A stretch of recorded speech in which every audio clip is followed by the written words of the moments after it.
This is News 6 Tonight. Hello and welcome to News 6 Tonight. Glad to have you with us, streaming wherever you devour this content, hopefully. My name is Matt Austin. He is not Ginger Gadsden. She is no. Off. She was reporting early today, so I get community correspondent Troy Campbell, Hello. who, by the way, just celebrated 10 years at News 6 10 here. years. Has it felt like 20 or has it felt like 5? Probably felt like maybe 6, a little over 5, but definitely not 10. So Hey, it that definitely means it's flies good. by. That's an odd number to say, but it's been flying by. Time flies when you're having fun. And That's the what older you all get, of the kids, the older you get, the more I'll tell those you, my years. grandparents were right. The older you get, the faster things go.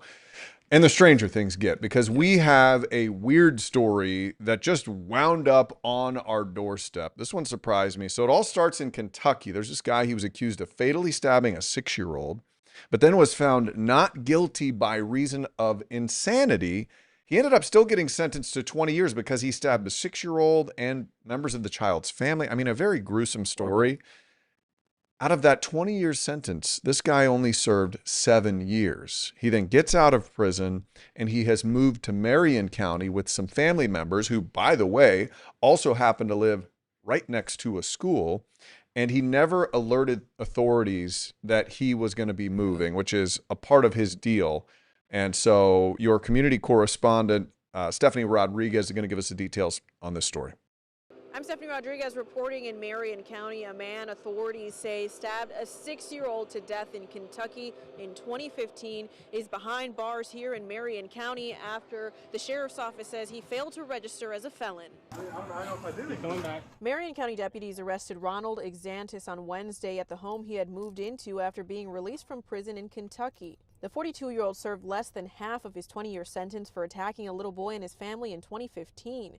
Killing the boy and injuring his father and 2 sisters. While he was convicted of assault, Exantis was found not guilty by reason of insanity for the murder. This case caught the eye of the Trump administration, with the White House press secretary posting on social media that it's, quote, wholly unacceptable that Exantis was able to walk free after just several years in prison. Lieutenant Paul Bloom explained that Exantis checked in with Marion County Corrections on Monday, but didn't register as a felon. Was told you have 48 hours to register at the Marion County Sheriff's Office. Exantis was living at a home near a school. When I say immediately next to it, there is a fence between his house and the elementary school. He broke the law by failing to register, and now they want to see him extradited to Kentucky. Our hope is that this person is back behind bars, stays behind bars.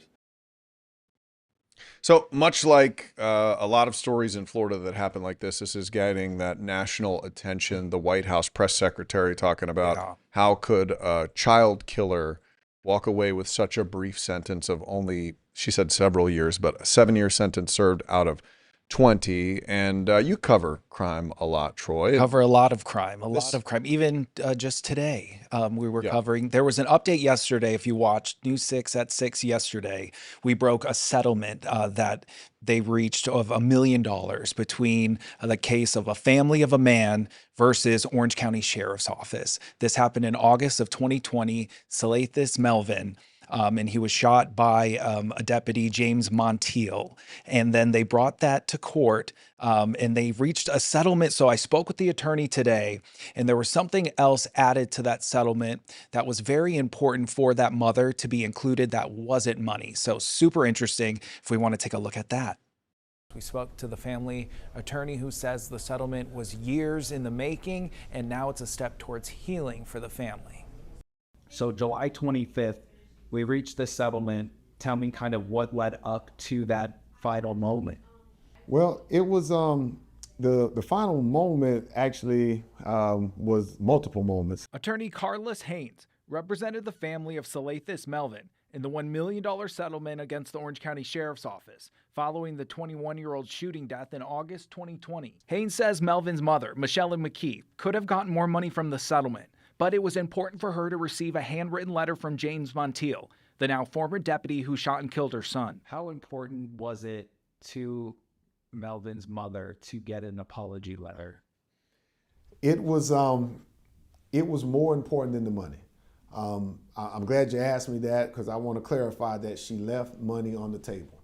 She could have, stood firm and demanded the amount that she wanted, but she gave him an out. She said, okay, well, I'll take the $1 million, but I want a letter of apology. They dodged a bullet because I am confident that a jury here out of the Middle District would have awarded Mrs. McKee more than that.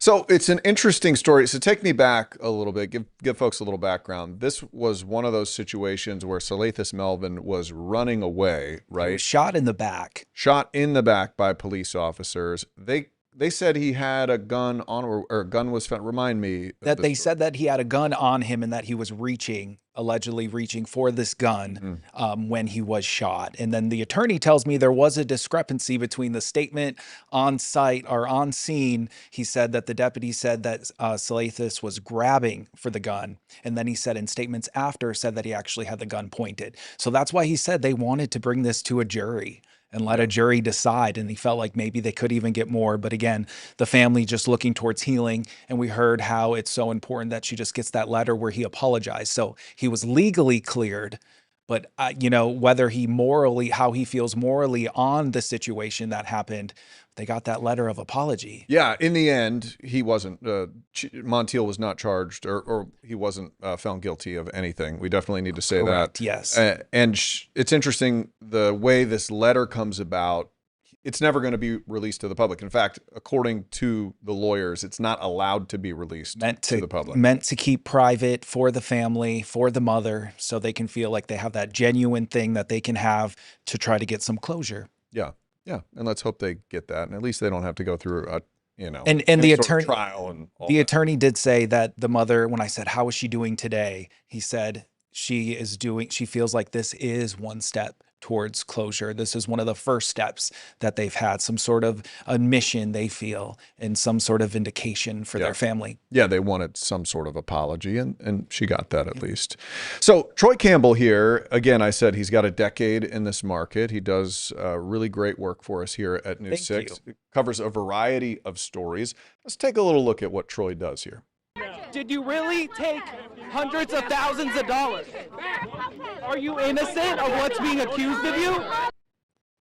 So Troy covers Orange County for us. He's our community correspondent for this area, which means he is going to cover. And I chased down sheriffs some too. Gigantic stories in which you're fighting with every other news crew in the area. What's it like in the middle of a big pit of reporters like that? Well, we're all after the same thing, but to go back to the Lopez thing, where we're all staring at that door for Marcos Lopez, suspended Osceola County Sheriff, facing gambling charges, to come out of this door at any time. Here we're speaking with the former Osceola County Sheriff about that incident, but we're all staring at the door. We see a van come up, and a man actually said, make room, make room. So that kind of gave it away that they needed to have some room. Everyone moved their cameras. We all stand really orderly.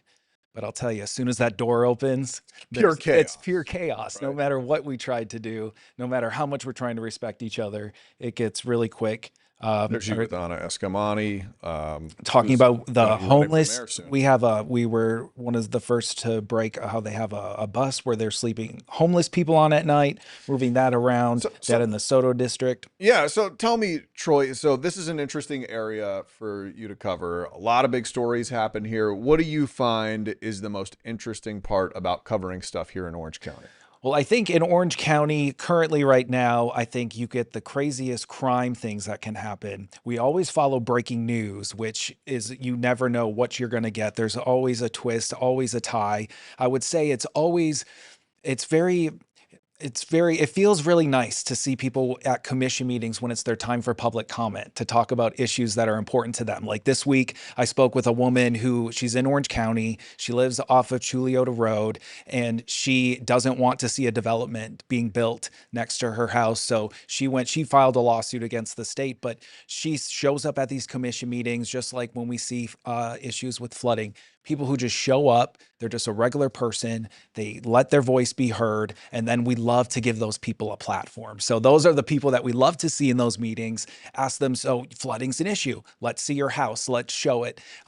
So that's what So I can see you lighting up when you talk about the people. A lot of your job, I know, because we're in the afternoon meeting together, has to do with digging through documents, trying to figure out what records and criminal issues somebody has had in the past. So do you like both parts of that, or do you enjoy more the getting to know the people and the characters of the story? Well, I think it keeps it fresh, and you also never know the characters you're going to meet out of these documents. It starts off as you just read a report, like on Monday. I read a report that there was a man charged with leaving the scene of a crash with damage. Come to find out, I go and I meet this family. This woman, she talks to me how her 77-year-old father had just gotten home from the hospital, was walking into the bathroom when this car literally crashes into the house, and it crashes into her father. He has to go to the hospital because of it. So I Is had that to, like 4 in the morning, right? yeah, Yeah. it was like 1 in the morning. 1 And in the I did morning, ask yeah. them, I was like, weren't you asleep? But apparently he had just had a different type of surgery, and he had just been released from the hospital late that night. So they were just getting home. So it never fails to amaze me how a report that could seem as bland as a report, the people and how much actually comes out of that, and realize they're all just like you and me. Yeah, the story behind it. All right, Troy Campbell's not going anywhere. We're going to have a story after the break. It might blow your mind a little bit. A guy finds a whole crew, what looks almost like a SWAT team, at his door, and the reason is because he sent a postcard. We'll be right back.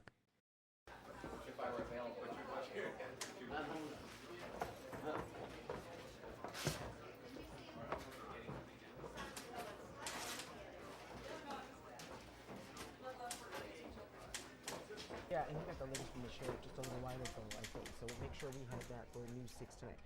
Hey, thanks for stopping by. We know you're busy, but news doesn't stop, and neither do we. That's right. And this is News 6 Tonight, where we leverage this entire busy newsroom with our community correspondents, our producers, our content desk, and then we filter through that. We have a casual conversation about the news that impacts Central Florida. Yeah, we live here in the community, and we rely on you for our neighborhood network because you're our eyes and ears as well, and we can't do it without you. So you can watch us all over the place, YouTube, News 6 Plus app, and clickorlando.com. While you're here, feel free to engage. Let us know who you are and where you're from.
Welcome back to News 6 Tonight. My name's Matt Austin. This is Troy Campbell filling in for Ginger tonight as we have a crazy set of stories for you yet again, Troy. I know you saw this one come down.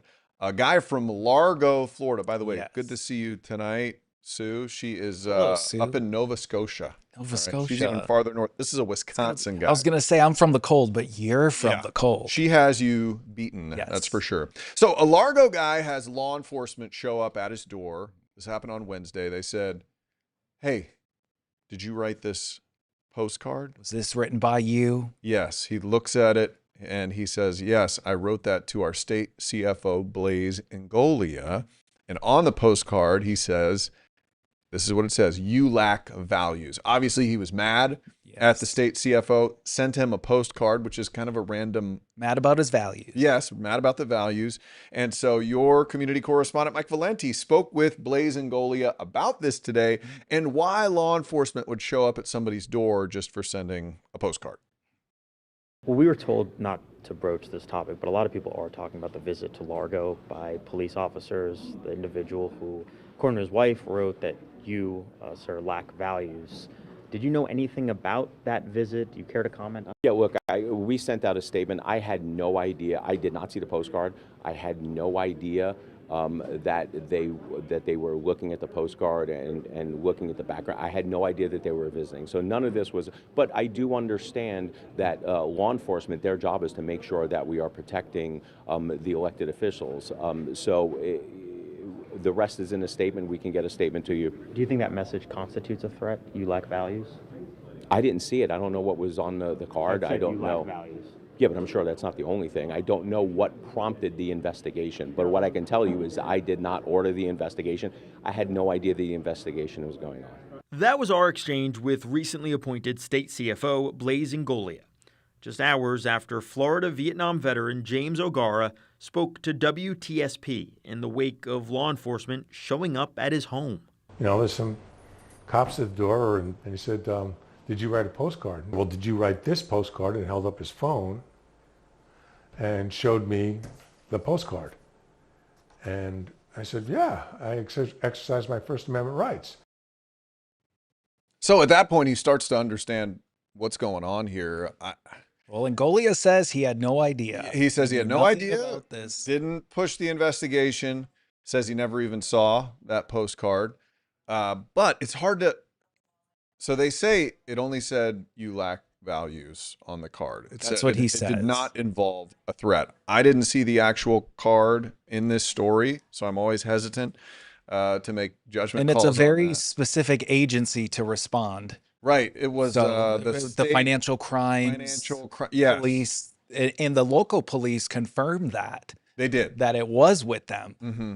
But again, he didn't. So he didn't a strange see story. anything. Obviously, Imagine if that were the case, if you wrote a postcard or a letter to a public official and you just said, hey, you lack values, I don't like what you're doing, law enforcement should not be showing up at your door. But again, I'm not sure if we're getting the whole story. Release either side. Release the whole Release the postcard. letter. I want to see the whole thing. Yeah, that is a good point. The whole postcard.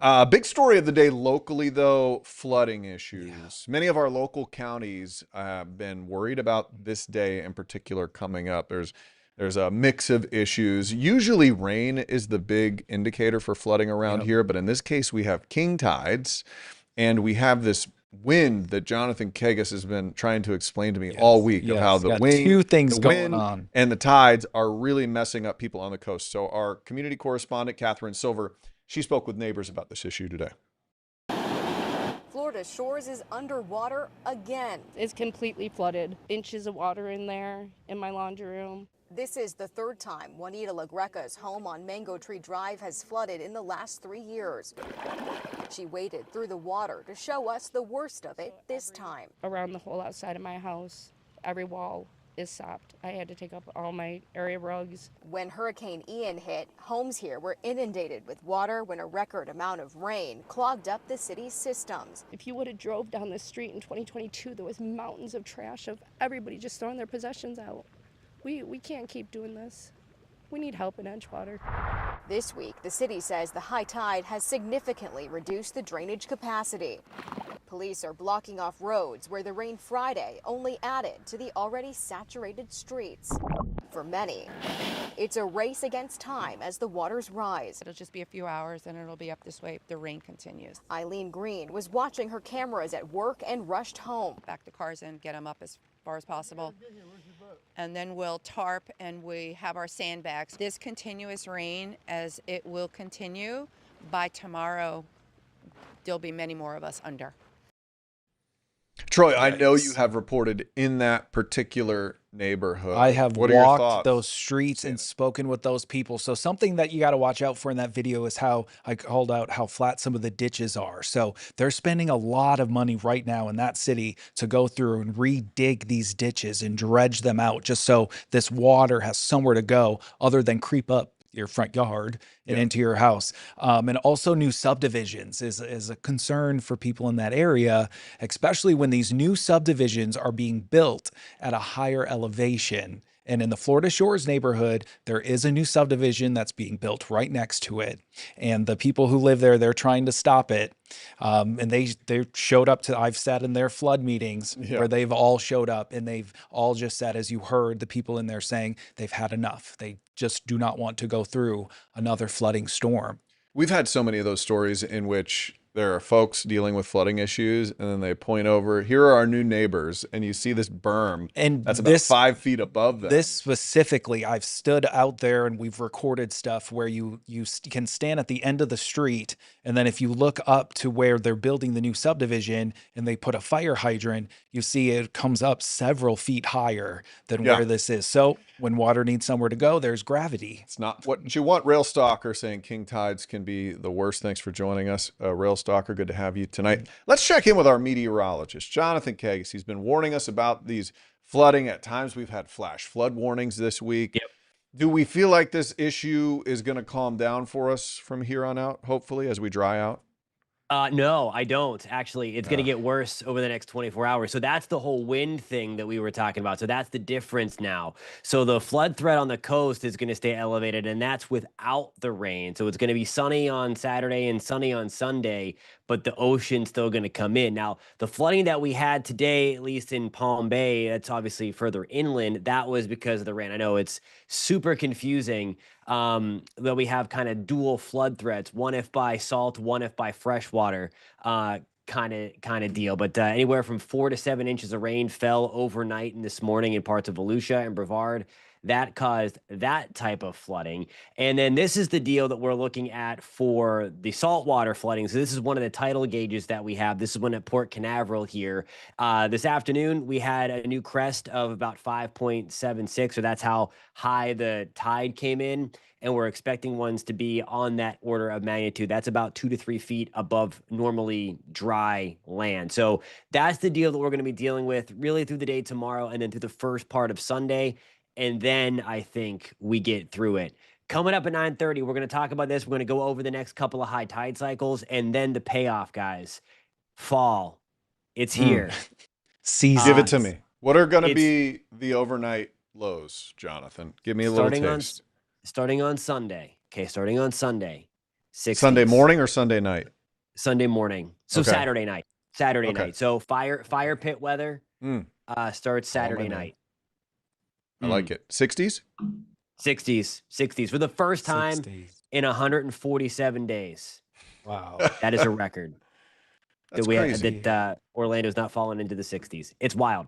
Okay, that's nuts. Bring it, Jonathan Kegis, check him out. He's got a great show right after ours at 9:30 where he really digs deep into the weather, and he has a lot to talk about tonight. And then he has to run from there to the 10 o'clock I show. always watch him do that, and I know. wonder why he never needs a break. You know what I think we should get him? I think we should get him a pair of roller skates so he Just can skate just through. move quick from one spot to the next. Hey, after the break, Billie Eilish, worldwide superstar, in Florida for a concert. Something kind of unsettling happens. Stick with us after the break. Welcome to News 6 Tonight. We are so thankful that you're joining us here wherever you found us. Yeah, you know what this tells me? If you have made this your new streaming destination, it tells me you're smart. Also, good looking. Because you chose to watch the news in a different way. That makes you really smart. Anybody can give you the news from a teleprompter or an old newspaper. We do it in a fresh new way. That's right. So check us out wherever you like to stream. We have this app for your TV, News 6 Plus. You can find it on Roku and Amazon and whatever your smart TV is cooking. So thank you. We would love to hear your comments down Oh my below. gosh. Yeah. And then we'll show them. Yeah, we will. News 6 Plus. The plus is you. Ooh.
Welcome back to News 6 tonight. It is a Friday. We're ready for the weekend. We made it.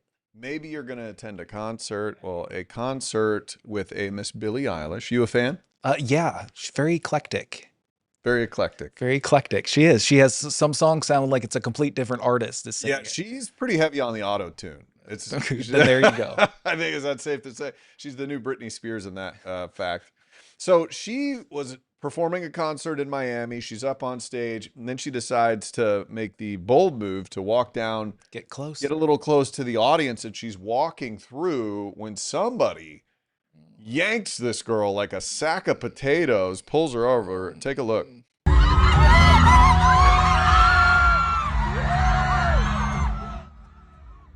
I wonder what security for that moment. Security's probably got very nervous as well. So I would like to say I always respect a professional. Billie Eilish, just she gets violently yanked over, and then she flips her hair up, and she's like, "All right, on with the show." She keeps going with She's it. a total professional. I think she's kind of tiny, 5'2", probably weighs 100 and nothing. Most pop stars are. Yeah. But you know what? She wants to get close to the audience. So it's like you want to get close to the fans, and then you got a couple bad ones, or in this case, probably just one bad one that goes and ruins it for everyone. And then you have other artists who see this, and then they get more hesitant to see. She just wants to get close to the fans, and then boom. I am thinking Too she close. will not be doing this again. So while Right. she brushes it off, this security guy with the headphones on, he looks like he's ready to jump over the gate Go find and that guy. clothesline somebody.